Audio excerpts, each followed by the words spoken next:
Assalamu alaikum. Wallahu yuhibbul muttaqeen, and Allah loves those God-fearing ones. This ayah is so beautiful. But do you know that this ayah was, or it is, contained as one verse in the context or the subject of fulfilling the commitment, not breaking the promise, and being fair and just. That means fairness, justice, fulfilling the promise is a matter of God-fearing. This is the beautiful Quran. Let's recite the verses.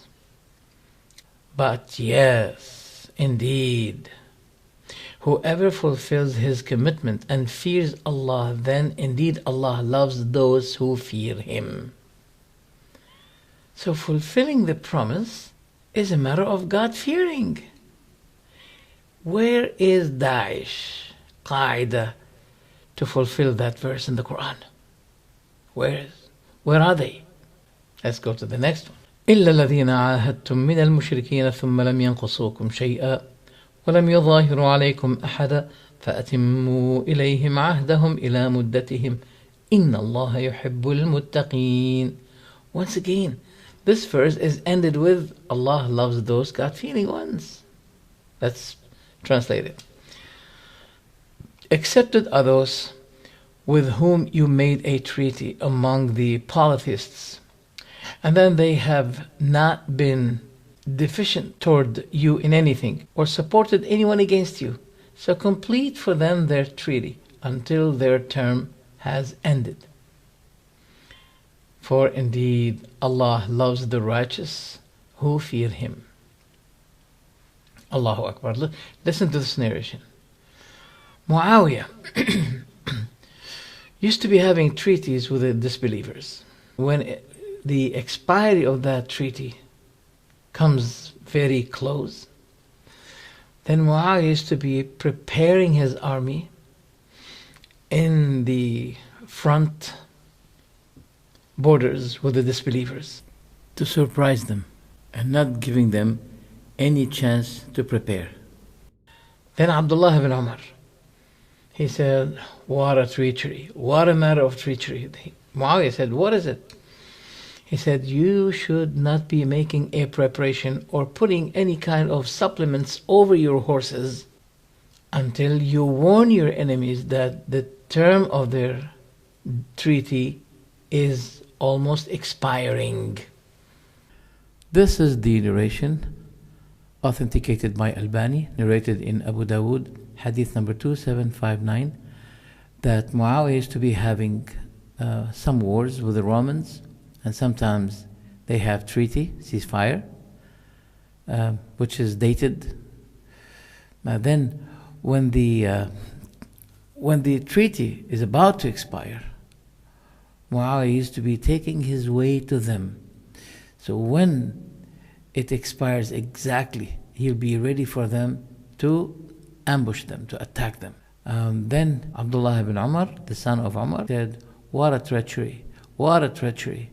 It is a treachery, but not fulfillment of the commitment, not fulfillment of the promise. Then he said to him, what is the matter? He said, I heard the Prophet saying, whoever has a covenant, a treaty between him and his enemy, he should neither set a knot nor release a knot until the very moment of expiry date take place.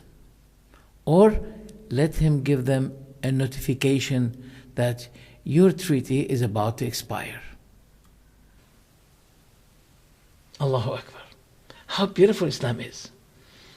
Ibn Umar said this is treachery.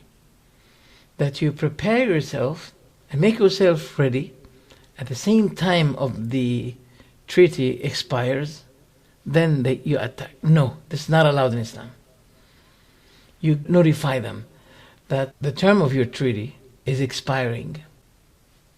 Even this is considered by Ibn Umar, the son of Umar, to be a treachery. So that's the second ayah, it ends with يحب المتقين.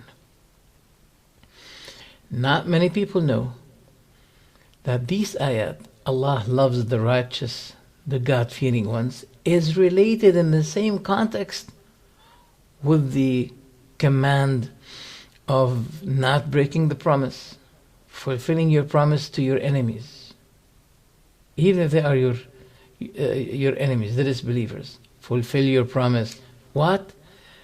Fulfilling the promise to the disbelievers is a matter of God-fearing. This is the Quran.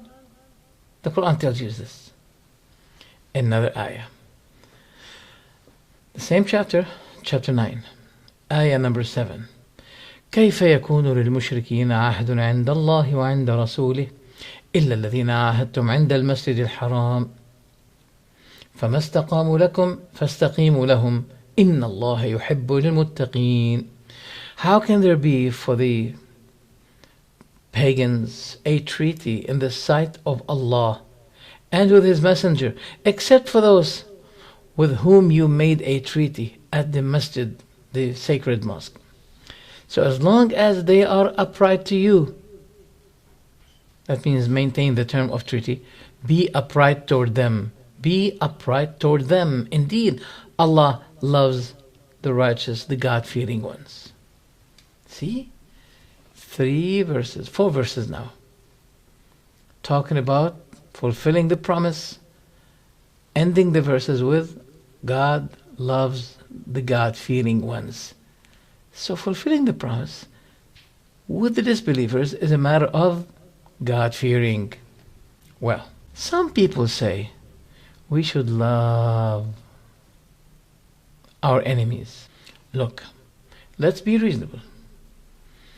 To love them is not an obligation.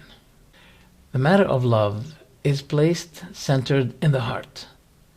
And no one can have a control over his heart to love.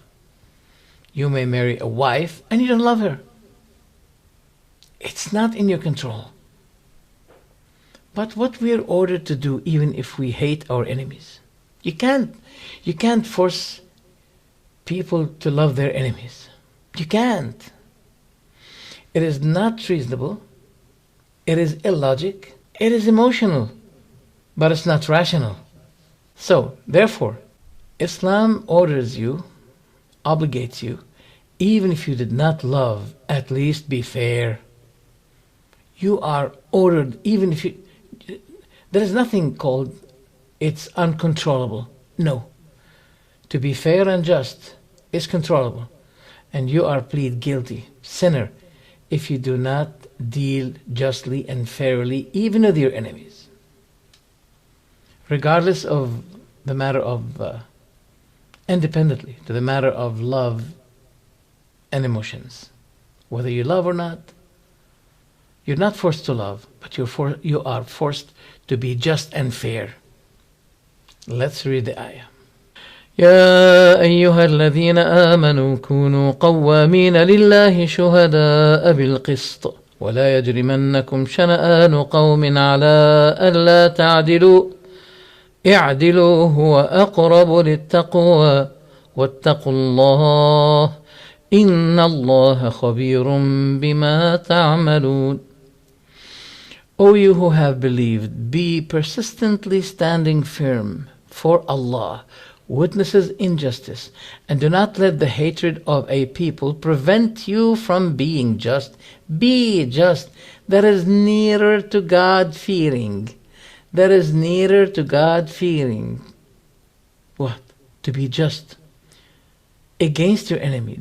While dealing with your enemy, you have to be fair and just. That's the Quranic command.